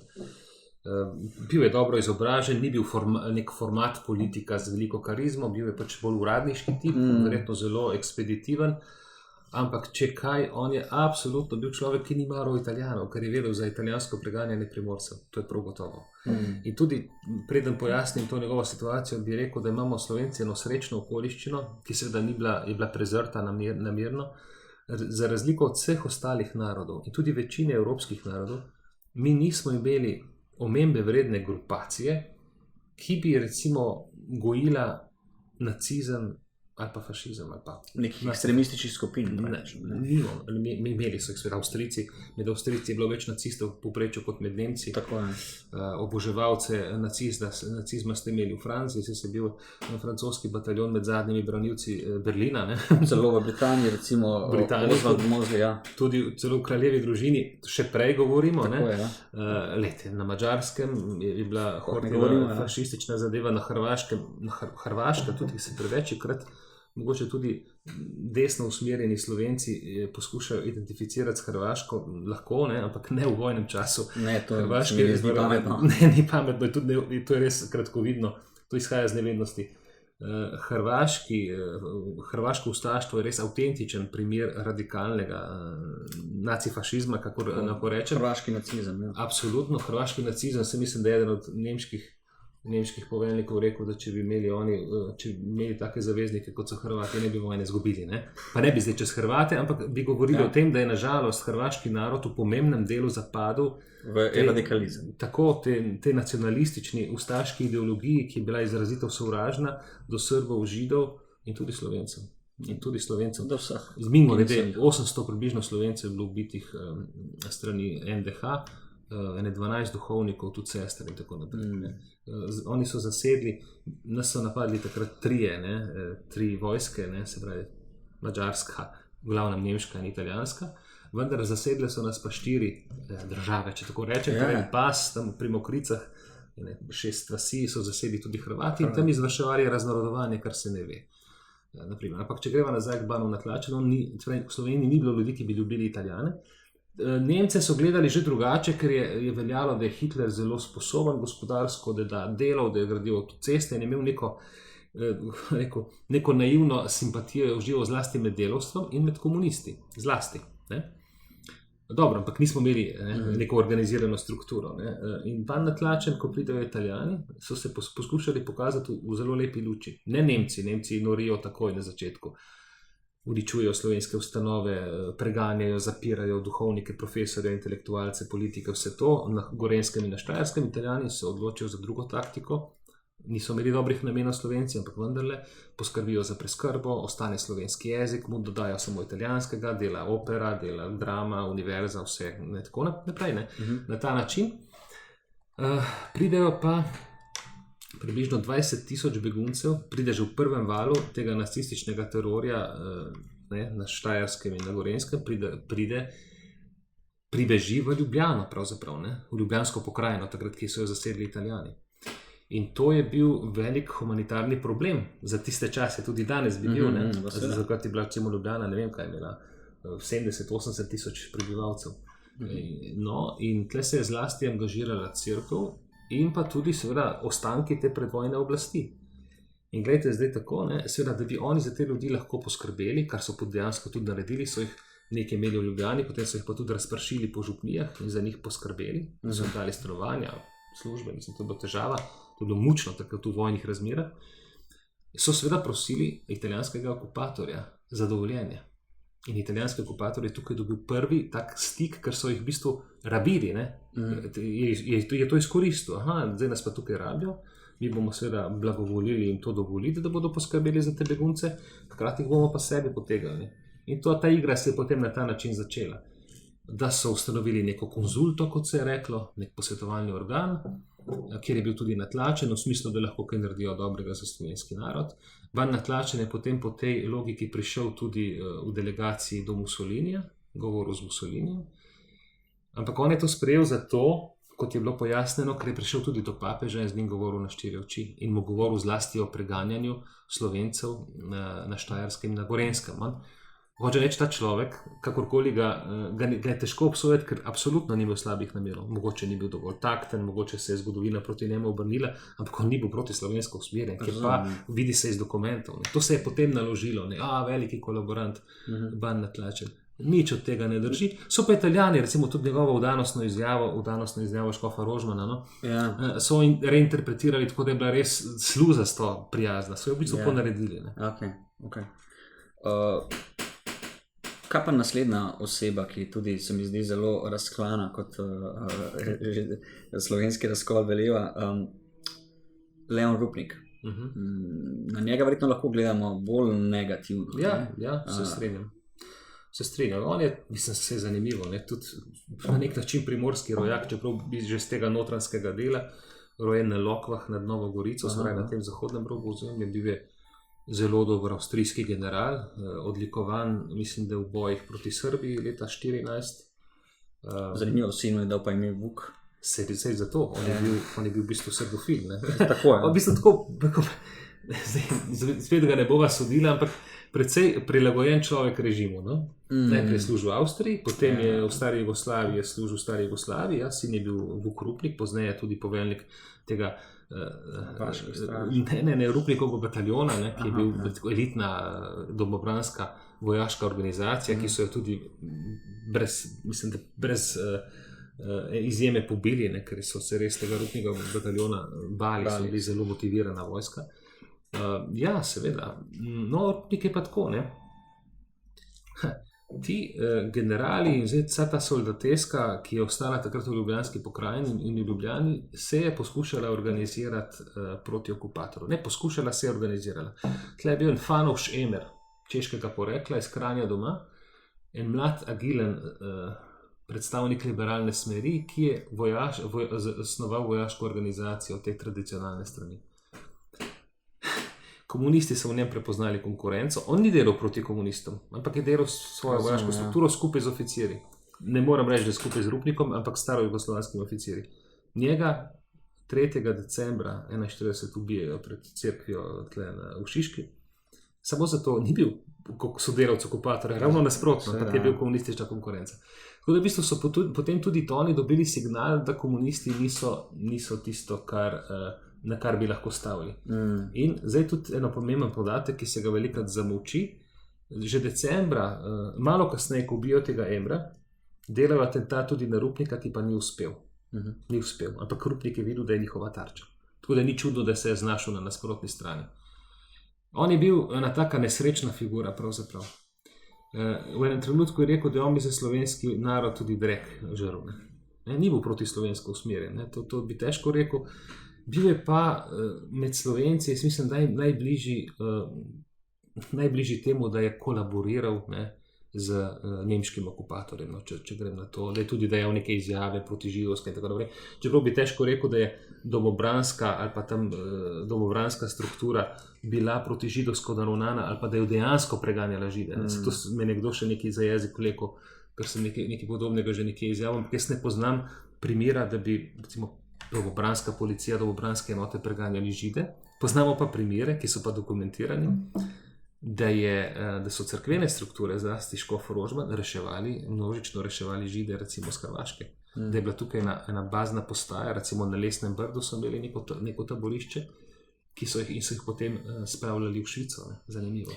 Je pa Rupnik pa njegov bataljon so sodelovali pri tudi pobijanju Slovencev, ki predvsem komunističnih... Seveda, mislim, gledajte, gotovo. Moramo vedeti, Rupnikov bataljon je poveljnik bataljona sin, Vuk Rupnik. Leon Rupnik pa postane po oktobru 1943, ko se formira slovensko domobranstvo, ko pride v Nemčijo, pod italijansko okupacijo se ustanovijo vaške straže. Italijani so jim rekli prostovoljna protikomunistična milica. To v bistvu vzgib je prišel iz terena, ker so se proti partizanom začeli organizirati sami, ker niso zmogli, ker so jih partizani hitro napadli, so potem rekli, mi moramo Italijane prositi za pomoč, za orožje in tako naprej. To je v bistvu mogoče najbolj razloženo prav tukaj noter, kako se je dogajalo. Po oktobru 1943 pa ko pridejo pa Nemci, se Italijani umaknejo, pridejo Nemci, zasedejo Nemci, se ta tradicionalna stran odloči za nadaljevanje kolaboracije, če se malo tako režimsko izražim, ustanovi slovensko domobranstvo. skupaj z Nemci, ki pa je bila čisto drugačna vojaška organizacija kot vaške straže. Vaške straže so bile res vaške straže, niso imele te operativne moči in niti ne motiva, da bi se borile proti partizanom, recimo po celotnem ozemlju. Tudi Italijani niso zaupali, so skozi skrbeli, da so bile slabo oborožene, da so bili razpršeni, kar je bila pol njihova zla usoda tudi. No? Z domobranci je bilo drugače, no? In takrat postane Leon Rupnik postane vrhovni inšpektor slovenskega domobranstva. On ni bil niti poveljnik domobranski, ampak bil kot neka najvišja moralna avtoriteta, kaj pa vem, če sem se prav izrazil, nekaj takega. Ne? Človek, ki je bil tarča, on se je izpostavil kot tisti, gledajte, jaz sem pa tisti, ki sem se izpostavil in bom jaz tukaj uradno predstavljal domobransko gibanje. In tle je šel dejansko v kolaboracijo. Oziroma, lahko rečeš že izdajstvo. Ja, zdaj koga bi izdal, ne? Ali izdal slovenski narod, kot se je na taka sintagma. Ne vem, morda ja. Bil je sojen na Rupnikovem procesu, kjer so bili obsojeni tudi Škofja Rožman in tako naprej. Ampak vse te obsodbe, recimo proti Škofju Rožmanu, to vse padlo. Zato, ker so bile, ker mislim, še dr. Šelihova, ali ni moja oddaja rekla. Zanimivo, celo v totalitarnem režimu, so mu sodili, pa je... Je padlo, zato, ker so bili, dr. Šelihova je rekla, da je bilo sojenje izvedeno, da ni imelo niti najbolj skromnih pravnih standardov enega poštenega sojenja. Ne? To so bile obupne zadeve. Ne? Tukaj, kjer imamo danes ta pogovor, nedaleč stran čez cesto je Plečnikov stadion in tukaj je tista famozna fotografija domobranske prisege in Rupnika, kako drži. In pozdravlja tudi. Pozdravlja, tako. Se morda ve, kdo so ti fantje, kar nekaj jih je tam na sliki, ne vem, kakšno je število tistih, ki so prisegli, kaj se z njimi zgodilo, zakaj so šli v to je bilo leta 1944. Večina danes gledamo na to tako, kot češ, zakaj bi leta 1944 prisegel Hitlerju. Ravno zaradi nezaupanja. To ni bila njihova ideja. Ne? Če še prej pojasnim, zanimivo, da ta kolaborantska stran, če se spet malo režimsko izrazim, v nekem smislu ampak kolaboracija samo po sebi ni absolutno zločin. Ne? Zločin je, ko se ubija, da se razumemo, ali pa preganja, ali pa krade, kar se je tudi počelo. Tudi ko se vzpostavijo vaške straže, Italijani ves čas, recimo ta poveljnik Roboti, ki sem ga prej omenil, general Roboti, pravi, to je pač tudi njegov naslednik, mislim, da je bil Gambara, pravi, paste te vaške straže, to je meč z dvema reziloma, to lahko udari proti nam. Oni so se zavedali, da je znotraj teh organizacij, ki so sicer kolaborirale z njimi, da obstaja ilegalna struktura, ki ima povezave z begunsko vlado v Londonu in ki išče samo moment, kdaj jim bodo udarili v hrbet in dejansko... Razumeli so, da niso zvesti. Tako je. No? In to je še recimo prvega, ko je prevzel ta, mislim, da res v Gambara bil 1. januarja 1943 znamenita okrožnica svoji vojski in jih opozarja, da je treba zelo čuvati. No in to nezaupanje je bilo tudi pri Nemcih. Vse oni so vedeli, domobransko gibanje je imelo znotraj sebe ilegalno strukturo, ki je imela spet povezavo z begunsko vlado v Londonu. Četniški vojvoda Uroš Šušterič, pač četnik, je rekel, vseh domobrance je tudi četniško gibanje v bistvu tretiralo kot nek svoj, ampak zdaj, koliko so bile te povezave močne, koliko ne vem. Recimo, zelo so jih razbili, to ilegalno formacijo so zelo razbili, ko so na vidov dan leta 1944 v 4. nadstropju Name, ker so se dobili, da bi praznovali, mislim, v 1. decembra, kako je že bilo ustanovitev predvojne države, se dobila ta skupina in so jih tudi polkovnik Peterlin, naprimer, in so bili ovadeni, najverjetneje domneva se strani komunistov, in so nacisti zajeli celotno strukturo, to ilegalno strukturo prodomobransko in jo poslali v Dachau, naprimer. Tako da niso bile stvari tako enoznačne. Seveda, ja. In zaradi tega nezaupanja, ker so vedeli, kako se razmišlja, vedeli so, da v bistvu osnovni namen tudi končno domobranskih fantov ni v tem, da zmaga Nemčija, da bo tukaj neko nemško ozemlje, ampak da bo svobodna slovenska država. Celo tako, klerikalni del, katoliški del, sploh stražari, to je bil ta Ciril Žebot, Lambert Ehrlich, oni so sanjali dejansko o neodvisni slovenski državi, se da prav hecno, nekdo, ki je bil potem obsojen za kolaboranta. Razumem. Ja, tako da, kaj ne rečem. No, In iz tega nezaupanja je zrasla nemška zahteva, da bodo te ljudi priklenili nase s prisego. To je bila nemška ideja. In potem so potekale pogajanja med domobranskim vodstvom, ki je bil v izredno neprijetnem položaju, in pa Nemci, in so se v bistvu cenkali za posamezno besedo, kaj in kaj in kako. Tako da, recimo, po enih teorijah je to prisega Hitlerju, po drugi strani ni. Ampak absolutno je pa to, tudi v pravnem, formalnem jeziku je to prisega pod prisilo. To je podobno, kot greš, ko si šel v jugoslovansko vojsko in pač si tam podpisal prisego, svečano se obavezujem, da ću braniti, Ko smo to govorili, jaz ne jemljem to nič tragičnega, nič hudega, ampak če reči, to ni zadeva, ki bi jo ti prostovoljno pristopil, zato je veljava take zadeve manjša in celotna zgodba je pa tako ali tako simbolna. Zaradi prisege same ne vem, če je kakšen Slovenc bil ubit. Ne vem, mislim, da ne, zaradi prisege same. Je pa močno kompromitirala domobransko gibanje, prav gotovo, predvsem v očeh zaveznikov. Zavezniki tega niso mogli razumeti, niso mogli odpustiti in je to zelo škodovalo. Nemci so v bistvu dosegli svoj namen, hkrati je pa tudi revolucionarno gibanje in komunistično vodstvo imelo zelo, zelo močan argument za to. Jaz sem nedavno snemal pričevalca, ki je bil tudi slovenski domobranec. To pričevanje še ni bilo objavljeno. Veste, da so tam nekje proti koncu leta 1944 domobransko vodstvo gorenjske domobrance posebej formiralo na Brdu in jih v bistvu usposabljalo za boj proti Nemcem. In potem je bilo to razkrito, naprimer. To so bili razni poskusi. Dejansko je bila to ena tragična zgodba. Šlo je za fante, ki so se velikokrat ne po svoji krivdi znašli na eni strani, ki je veljala potem seveda za napačno. Njihovo, kaj so oni intimno razmišljali, koliko so bili to slabi in pokvarjeni ljudje. Razumem, ne moramo tako soditi. To pa ne, absolutno. Vse to mi je všeč, ko si omenil, da se predvsem ti ukvarjaš v knjigi s tem, kako razumeti dogajanje oziroma razmišljanje Slovenca, torej slovenskega človeka, Slovenca, Slovenko v tistem času.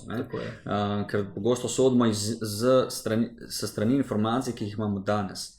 Pa me morda to zanima, da nam malce preslikaj takratno dogajanje v glavi enega povprečnega Slovenca, to bi verjetno kmečkega porekla, ali pa povprečnega tudi meščana lahko, ki bi bil morda malce bolje informiran. Torej takrat človek ni vedel za holokaust, ni vedel za Hitlerja, morda je slišal za Mussolinija, vendar kaj dosti več ne.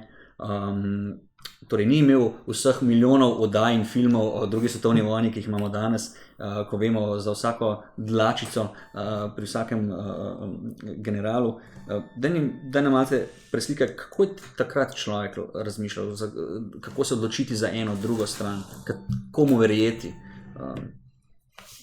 Ja, da še malo govori, ker bom poskušal nekaj najti. Torej, zanima me iz tega stališča, da tudi danes lažje pridemo iz razkola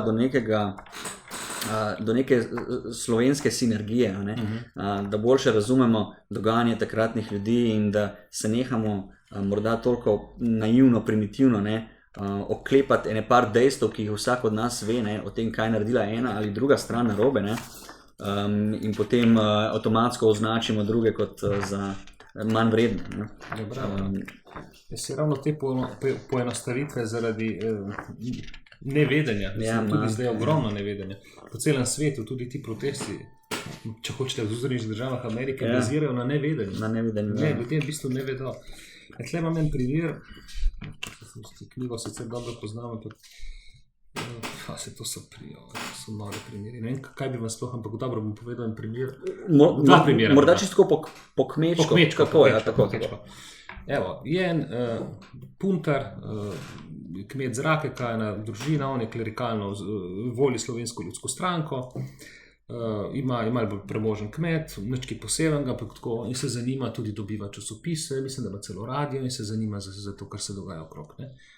In on izredno ostro odreagira na to, zelo veliko simpatijo do partizanov, to so naši uporniki, glej, kaj delajo z njimi, pa kako Italijani zdaj streljajo talce, grozovito. Pol, ko je ubit Ehrlich, on ni vedel še, oni sami, do takrat Rakek, ki je bil blizu železniške proge, oni sami niso bili tako ogroženi. Pravi, se govorijo zdaj proti partizanom, ampak je že mogel kaj biti, je pa kolaboriral in tako naprej. Spravi, on v bistvu je bil propartizansko usmerjen, ne glede na, da je bil to recimo, katoliški kmet, ne, pa razgledan kmet. Potem pa pride do umorov v neposrednji okolici njihovih ljudi, ki jih je pa on cenil, ki je pa vedel, da so pošteni ljudje. Tako je. In on se v hipu, to se vidi, on si je pisal vsak dan. Vreme se je pisal in tudi kakšne dogodke. Tudi kar je slišal, da se dogaja na svetovnih bojiščih. V hipu, v par dneh, zelo pozno bi rekel, zelo pozno, zato je bilo zame zanimivo, ne glede na to, da bi rekel, da bi lahko prek duhovščine bil informiran prej. Očitno ni verjel, pa je verjel v te upornike, se obrne. In začne pa potem seveda, pa prevladal tudi strah. Glejte, drug primer, ne, to tudi ena ugledna družina Grudnovih iz Ulake pri Velikih Laščah. Domoljubno usmerjena družina, oče je bil nek sodni sluga in tako naprej. In ob tej italijanski ofenzivi ukaže partizansko vodstvo v njihovem kraju, da prekopljajo cesto, češ da bo to ustavilo Italijane. Oče, ki je bil malo bolj bister mož, pravi, ja, če bomo mi to zadeli, ko bodo prišli Italijani, se bodo spravili na nas. Ja. Namreč prav v kraju Svetivid na Cerknico se je istočasno to zgodilo. In so zaprli, so zajeli fante in može, ki so prekopali cesto, prišli so jim za hrbet Italijani, jih odvedli v cerkev in naslednji dan pobili vse do zadnjega. Razumete? Grozljiva. To je taka zgodba, se je tukaj noter tudi opisana. In hudič je bil še v tem, da niso ljudje niti vedeli, da so pobiti in so jih potem našli šele čez 2 dni in to je bilo poleti, to je bilo groza. Tle pravijo, kako so može jokali, ni bilo več mladih ljudi v vasi. No tukaj ta pravi, ne to narediti, to ni v redu, ne? Nam bo škodovalo. Isto noč pridejo iskat celo družino. Ja, tukaj zdaj se ki vidi, no se ni važno, to je pač ta družina, no bomo že drugič pokazali. Celo družino, pač tam vaški terenci, ne, spravi tisti najbolj zaupanja vredni partizanski elementi v vasi, jih odvedejo proti Karlovici, to je pač nek kraj tam naprej od Ulake, in da v bistvu skrajšam, postrelijo. Proti jutru jih postrelijo. Mama je bila celo obnemogla, tako da so jo nosili na vozičku, pa 2 brata, pa 2 sestri, ena sestra nekako prej že zginila. In ko je odzvonilo tam na Veliki Slevci, ne, zakaj to vem, ker je ena preživela. Najmlajša, ne, Anica Gruden, ki jo imam tukaj na fotografiji, je preživela, je bila moja pričevalka. Je živela potem po vojni v Angliji, celo 2 fabriki so imeli za luči. Je uspela, hočeš, ne. Mislim, da je bila ona takrat stara 13 let. Ne. Saj ona je bila priča, kako so ubili njene starše, za nič pravzaprav, za nič. In popolnoma istočasno izropali kmetijo do zadnjega. In kam naj bi se potem ti ljudje usmerili? Ja.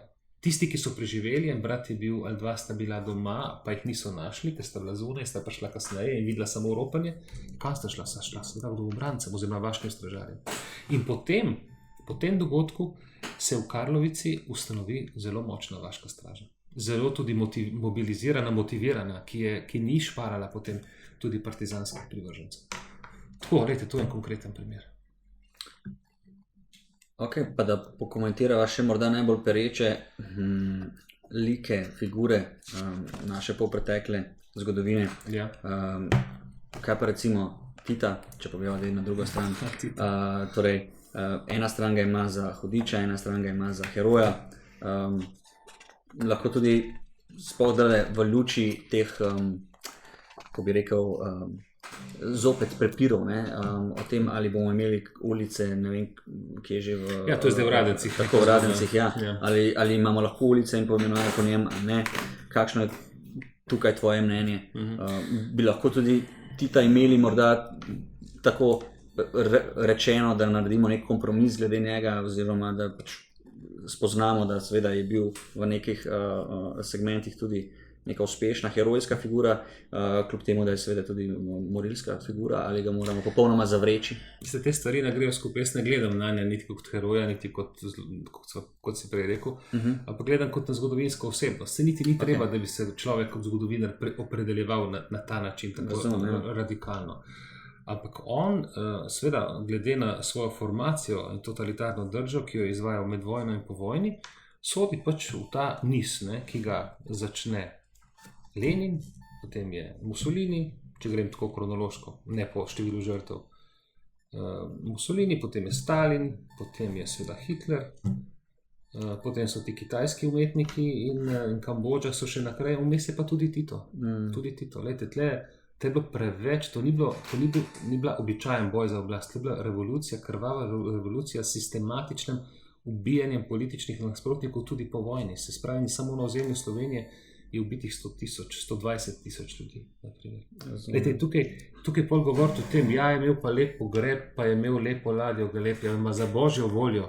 A Hitler je imel tudi, mislim, pogreba ni imel lepega, ampak avtoceste je delo pa dobre, ne? Mussolini tudi. Hitler je navdušil množice Nemcev, ki je bila pač demoralizirana po prvi svetovni vojni, utopljena v gospodarsko krizo s tem, ko je to nacijo gospodarsko izredno dvignil in jo fanatiziral potem še z nekim večvrednostnim kompleksom, je bil zločinec. Ampak on, gospodarsko, vojsko, to je on vse porihtal. Jugoslavija nikoli ni dosegla recimo neke take ravni, da bi dejansko prosperirala. Ne? Tudi ta zgodba o uspehu, čem je bil Tito uspeh pravzaprav? Tudi glavne zadeve, kar se tiče Slovencev, Trst pa Gorico smo izgubili, prej so že govorili zakaj. Ne? Tito je izvajal neizmeren teror. Tudi dejstvo, da se je on znašel potem v eni malo boljši situaciji bliže Zahodu, ni njegova zasluga. Namreč, bil je precej samopašen in samovolen in je posegal v vojno v Grčiji. Stalin je pa naredil dogovor z zahodnimi zavezniki in so si v bistvu svet, Evropo razdelili. Ne? In ker je Tito tam nagajal še nekaj po svoje, ne? Ga je Stalin izločil. Ni Tito se uprl Stalinu. Stalin ga je enostavno odpikal, dobesedno ignoriral ga je. To je ta resolucija Informbiroja. Reakcija Tita na to Stalinovo gesto, v bistvu so se jugoslovansko komunistično vodstvo se ustrašilo, ker so vedeli, kaj to pomeni, da lahko samo Rusi pridejo in da bo konc njihove zgodbe in da jih bodo odglavili, ne zaprli. Tito je v tistem strahu, v tisti pragmatiki, partijski kongres zaključil z vzklikom živel Stalin. Se mu je poskušal prikupiti.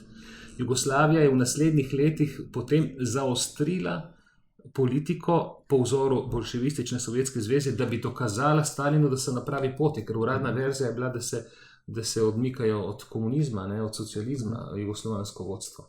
In takrat mi doživimo, takrat se napolnijo zapori, takrat se dogajajo družbeno koristno delo, takrat se dogajajo te množične kolholizacije, sovjetizacije in vse te zadeve. A razumete? Ja, to je bilo v bistvu perverzno. In to je Tito počel. Narod, seveda, potem Gorjotok je takrat vzpostavil. Bil goreč komunist. Goreč komunist, ja. In tle je bila pa neka sreča, ne, ki jo je bila pač, za katero spet ni bil on zaslužen, da Jugoslavija ni bila pozicionirana, kjer je Bolgarija ali pa Poljska, ampak smo imeli zahodno mejo. Zahod je v tistem trenutku, poznejši NATO pakt, je v tistem trenutku videl veliko priložnost, da Jugoslavijo odlepi od sovjetskega bloka. Ne. In Jugoslavija, sem ravno nedavno imel enega gosta na televiziji Slovenija, namreč v muzeju vojaškem v Pivki, ki je res vreden ogleda, je razstava nenormalno obsežne vojaške pomoči, ki jo je takrat Zahod dajal Jugoslaviji. Ampak ne stara roba, tudi izredno moderni tanki, ki so ravno kar prišli v uporabo, ki jim takrat ni bilo para. Ne vem, 20,000 tovornjakov in tako naprej. Ogromna vojaška pomoč in finančna pomoč. In Jugoslavija takrat, seveda boji se seveda Rusov, vse je bilo na ruski meji, ne? Ampak Rusi pa tudi si niso upali, oziroma se niso odločili za poseg, ker je bil tukaj že Zahod, ker je Jugoslavija že začela kolaborirati, no, če lahko spet rečemo, z Zahodom. Ne? S tem, da Tito seveda je igral tudi na to karto, potem je pa tako, ne? Recimo ljudje, ki so bili takrat v koncentracijskih taboriščih komunističnih, vejo, ne? Da je bil pogoj za to pomoč, da so pustili delegacije Rdečega križa, naprimer, imam pričevanje o tem, ko pride delegacija Rdečega križa, ko so gradili Litostroj, ker je bilo taborišče in druge in so morali popustiti in so morali potem to razformirati. Tako da za neko demokratizacijo, za mehčanje režima je bilo to odlično. Ne? Narod je takrat malo zadihal. Ne? Imam pričevanje z vojske. Ne? Recimo vojska takrat, leta 50, 48, so bili lačni marsikje. Niso skuhali nič, ker ni bilo, recimo v Bosni. Ljudje, ki so bili takrat nasluženi vojaškega roka. In potem je prišla med drugim recimo pomoč z vlakom, da so enote razstrovali dan za dnem, recimo žito. In ta pričevalc mi tako pravi, ne, na teh vrečah, ki smo jih mi raztovarjali, je pisalo to pomoč v cirilici, srbščini, hrvaščini, v slovenščini, to pomoč pošiljajo narodi Združene države Amerike, pomoč narodom Jugoslavije. Ne? In takrat je tudi v Jugoslaviji ta lakota, ki je bila zaradi teh komunističnih eksperimentov v kmetijstvu, se je ublažila. Ne? In potem paste, ne? In potem, dobro, je bi morala preskočiti, ampak hoče samo pojasniti, da nažalost ni bilo nobenega gospodarskega čudeža Jugoslavije. Živeli so na račun Zahoda. Zahod je v tej dobi, ne, ki jo sedaj opisujem, dal več pomoči Jugoslaviji kot celi Afriki, uradni podatek. In mi smo živeli na ta račun. Zdaj, ko je pa razpadla Sovjetska, pa Tito je tako umre, stvari se zakomplicirajo, vsa ta nasprotja, ki so bile prej pod preprogo, udarijo ven na plan, ampak trigger, osnovni je pa bil absolutni gospodarski kolaps, za katerim je prišel tudi politično-moralni kolaps jugoslovanskega režima. To ni bilo nič, to je bila, bodimo pošteni, cigajnerija, ne? Razumete? A veste, da smo mi imeli leta 1989 1400% inflacijo. Mi smo odhajali, jaz sem z zahodne meje doma, vse, kar se je tam kupovalo, smo hodili tja. Ti si kupil 100 enko pri nas ali pa fičota, po rezervne dele si šel po Italijo. Se je bilo vse narobe obrneno. Nekaj zimko smo se počutili kot cigani, pa so se zaprli mejo in tako naprej. To je ta zgodba nima nobenega smisla in je treba v bistvu diktatorje vrednotiti po tem, da so bili diktatorji. In tukaj ne moreš ti narediti neke selekcije, v redu se te stvari pa dobro naredili. Ja, pa bi se lahko vsako diktatorju ni na isti način govorilo. Tudi Stalin je vzpostavil sovjetsko vojsko sicer z nenormalnimi žrtvami, ne? Sej tudi on je obglavil celotno, ali pa 2/3 vodstva generalskega pred začetkom vojne. Ne? Kaj vse je počel, ampak seveda potem z nenormalnimi napori se je 20 ljudi zagnal mašinerijo. To je tudi njegova zasluga, ampak on zaradi tega ni nič drugega, je še zmeraj vojni zločinec prvega reda. Veš, kaj mi je padlo ravno kar na misel in sicer morda lahko to primerjava ali pa pokomentiraš. Spomnil sem se recimo na dva kipa, ki še stojita. Dva kipa, ki še stojita pred britanskim parlamentom. Okay. Ne vem, če veš, ampak prvi kip je... Ni Churchill, ne? Ne. A oni tam od zadke večji, tako? Tako, dva sta prav na področju britanskega parlamenta, ker Churchill je čez cesto v parku. In sicer prvi kip je, torej to sta tista kipa, ki jih imajo najbolj zraven parlamenta, ki sta najbolj tako predstavljata britanski, ne monarhijo, pač pa njihov parlament in pa državo. In sicer prvi kip je kip Richarda Leosrčnega, ki je v Britaniji preživel vsega 6 mesecev in je rekel, da bi Anglijo prodal prvemu kupcu, če bi se le našel. Drugi je pa kip Olivera Cromwella, ki je ubil kralja, pobijal rojaliste, torej kraljeve privržence in podpiral republikance in pa povzročal verske vojne v Britaniji med protestanti in katoliki. Pa vendarle jih imajo pred parlamentom in očitno cenijo neke vrednote oziroma neko vrline. Pri Richardu Leosrčnemu seveda njegov pogum, pri Oliveru Cromwellu verjetno njegov parlamentarizem. Bi morda morali tudi mi gledati na naše figure na takšen način. Veste, da nismo imeli ljudi tazga formata. No? Žal bi rekel, da ne. Mislim, imeli smo jih, ampak ne tiste, ki imajo največje spomenike. Razumem, ker veš, kaj je moje vprašanje, ne? Ker prej sva govorila recimo o Banu Matlačenu, potem sem da vprašanje o Titu. Njuna bistvena razlika je, da je en šibka figura, en močna figura in ali so močne figure lahko sploh brez madeža, oziroma a so kakšne močne, res močne figure? Ja so, Mahatma Gandhi, Nelson Mandela, Mati Terezija, se jih imaš veliko. Ker recimo v Britaniji sedaj še glede Churchilla ne upajo več zmeniti. Ne? Grozljivo. To je absurd, to je v bistvu res razlog v nevedenju. Ne? Človek, ki je obranil Britanijo, dejansko sedaj rasist in vse mogoče. Ravno to je tisto, kar želim jaz povedati s tem bistvom, da vsaka uspešna, močna figura, ne, da dela tudi napake. Seveda že zaradi moči, ker moč ima vpliv. To se strinjam, ampak moramo narediti neko distinkcijo. Neka oseba, kot je bil Churchill, je bil vendarle demokratično izvoljen. Richard Leosrčni ne, ker je bila to doba monarhije, on je bil križarski poveljnik. A veste, da so ga Avstrijci zajeli in da je bil, mislim, prav na našem ozemlju zaprt. 10 let, ja. Tako da več kot v Angliji. Ne, ni čudno, da je pol rekel, da bi Anglijo prodal za koliko. Čeprav so ga odkupili njegovi, tako da je imel rad svoj naslov. Seveda je imel, ne, seveda je imel. Ma hočem tle, čakaj, če bom najdel. No, recimo, gledajte, imamo dva spomenika, največja spomenika v Ljubljani, to sta Kidriču in Kardelju. Meni se zdi tako, no, ta dva spomenika postajata kamen spotike, pravzaprav največje breme za tiste, ki podpirajo ideologijo, zaradi katerih sta bila ta dva spomenika postavljena. Ne.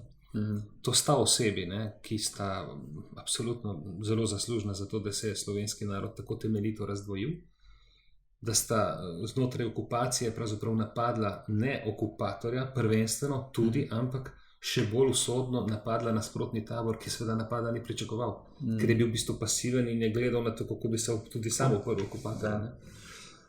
In gled, recimo, imeti tam kip Kardelja, ne, na sedanjem trgu Republike, Kardelja, ki pravi, ne, pa bom lahko preberem ene dva citata iz dokumentov, ki so faksimili ohranjeni. On piše Zdenki Kidrič 14. junija 1942, to je čas, ko ni bilo še nobene protikomunistične vojaške formacije tega klasične, tradicionalnega, ko ni bilo bele garde, če hočete, ko se ni vojaško, razen tiste drobne skupine, ki je šla iz Vizovika, ampak ko se dejansko vojaško nihče ni uprl partizanskemu gibanju, ampak so samo trpeli pod recimo terorjem. Pravi tako, po mojem se sedaj začenja tista vrsta vojne, ki je že napol državljanska in v kateri ujetniki ne obstajajo niti kot pojem, niti kot dejstvo. To je, ko se kolje vse, kar pride pod nož. Pa še druga, to je bilo pa 14 dni kasneje, spet Zdenki Kidrič, spravi vodi eksekutive. Likvidirajte pa v rundah, to je niz likvidacij druga za drugo. Potem pa napravite malo trajnejšo pauzo in počakajte najugodnejšega političnega momenta. To zadnje imejte vedno pred očmi. Treba je zasejati med njih paniko in strah, demoralizacijo. In tako naprej. Se ne vem, če bi sploh to naprej bral, ker je zelo krvavo. Izredno važno je, da čiščenje na Dolenjskem temeljito izvršite in dovršite. Glejte, taki ljudje si ne zaslužijo spomenike nikjer, a so desni ali levi, sploh ni važno. To je šlo predaleč. Tudi citat, ki ga lahko na pamet povem, saj delno Borisa Kidriča, poznejšega predsednika te prve komunistične slovenske vlade, nedemokratične, pravi komunist, ki brez najmanjšega razloga da streljati nekoga, kot človek nikoli ni surov. Oni so tako indoktrinirali svoje moštvo, da je bilo vnaprej odpuščeno, da so najhujše oblike nasilja bile že vnaprej odpuščene. Vse to doskrat pravim tudi mojim kolegom, ne, da sicer žalostno, ampak tudi na slovenskih humanističnih fakultetah ne, se vzpostavlja ta narativ, da sicer vsi vemo, da ni dobro, da ti jaz kradem, ampak ukolikor si pa ti bogatejši od mene, je pa kraj upravičena ali pa tudi obojne. In nažalost je ta narativ kar aktualen, ne? Kar postaja aktualen in ga moramo zavreči. Ne? In najti pot, kako lahko v demokratični, miroljubni družbi rešujemo probleme in svojo vizijo uresničujemo na nek miroljuben način, ne? Z delom, z sodelovanjem. Mislim, da se to moramo naučiti iz zgodovine. Točno tako, zato pa je zgodovina najbolj temeljita, humanistična, najstarejša humanistična veda in učiteljica življenja. In ta knjiga ponuja prav to, ali pa ta razmislek, ki je tukaj noter, se ni to edini, se tudi drugi kolegi delajo stvari iz tega področja in drugih področji. Jaz se ob koncu dotaknem te epigenetske znanosti, namreč ko sem jaz knjigo dokončeval, pa bil nekje v fazi dokončevanja, so mi prišle v roke prek soproge dela, ki govorijo o transgeneracijskem prenosu travme. In meni se tukaj glede na pričevanja, ki jih tudi snemam in imam res en tak privilegij, no, da sem starejšo generacijo z vseh strani, celo več partizanskih ljudi sem snemal kot z druge strani, ampak vendarle spoznal zelo dobro, ne bom rekel temelju, ampak imam res dobro uvid v to, kako so ljudje takrat razmišljali, česa so se bali, česa so se veselili, kaj se jim je dogajalo. Ne? Ko človek posname več ur pričevanja z več kot 200 ljudi, veste, da nekaj potem ostane. No? In ta uvid sem nekako pridobil in vidim, da je naša nacija traumatizirana ravno zaradi situacije v drugi svetovni vojni, ki ni bila nikoli izpovedana in zdravljena. To je stvar. Ne stvar samo v tem, da se je to zgodilo, ampak da je bilo potem prikrito, zamolčano, dotolčeno. Ja? In da je režim, kot sva prej tudi rekla, generiral to razdvajanje naprej, ki se je na ta način tudi hranil in zdrževal. Ne? In zato, namreč, kaj govori epigenetika, to je ena veja genetike, ki pravi sedaj že na praktičnih analizah, ne, da se travme naših prednikov Pijejo v gen. tako, ne samo kot se včasih reklo, vedenjske vzorce, da se prenašajo, ne. Ampak pride v dedni zapis. Se pravi, da ti podeduješ, mogoče bova zdaj špekulirala, travmo tvojega starega očeta, prastarega očeta z prve svetovne vojne, s fronte, ker je mogoče bil ujet med nekim pomnim napadom in skrahiral. Veliko takih primerov je bilo. In to je v genskem zapisu in ti imaš nek pečat, zdaj ne bomo tega travmatično jemali, ampak vendarle. Stvari pa niso hecne. In ko se meni, te raziskave, to so bili na primeru holokausta, so bile prve narejene, tudi kasneje druge, se meni odprl nov svet, ne? Mislim, nov svet, ena razlaga, temeljna razlaga bistvenega problema poškodovanosti slovenskega naroda, da smo tako nasilni, tako skrajni v enem smislu, sicer še zmeraj tudi nadarjeni, probojni, močni, ampak tako nekako hitro skregani med sabo za malenkosti in da se zelo hitro uporablja militantni jezik, ki je izrazito nevaren. Tukaj se je začelo z jezikom in potem je prišlo do nasilja. In ta knjiga je tudi eno varovalo ali pa vsaj eno opomin, da se tega ne sme dopustiti, absolutno ne, da je šlo predaleč. In zdaj, kako bomo pa mi travme razreševali, oziroma te težke, včasih tudi nezavedne, ne? Ker ti lahko dejansko živiš travmo svojega prednika in sploh ne veš, za kaj gre, zato jo moraš spoznati, ne? Jo moraš detektirati in razgraditi. Zato je pristop poznavanja zgodovine, predvsem tem najbolj travmatične, tudi eno od orodij, mogoče celo bistvenih orodij, za spopad z današnjim časom in prihodnostjo, ne za preteklostjo. To je definitivno res. Bi morda za konec povedal, kako pa vidiš, ker imaš tudi samo otroke, sicer ne vem, koliko so stari, ampak kako vidiš njihovo generacijo ali pa recimo našo generacijo, se ti zdi, da smo mi tudi toliko razklani, ker jaz osebno opažam, da je ta razkol zelo močno prisoten pri starejši generaciji Slovencev, medtem ko se mi nekako že želimo, da nehate ali pa nehajo za tem razkolom in se posvetimo problemom prihodnosti, torej da ne zremo toliko v zgodovino, ker je lahko zgodovina na nek način tudi težka utež, ki te drži. To je eno gledanje, ki je sicer logično na videz, ampak mislim, da ni pravo.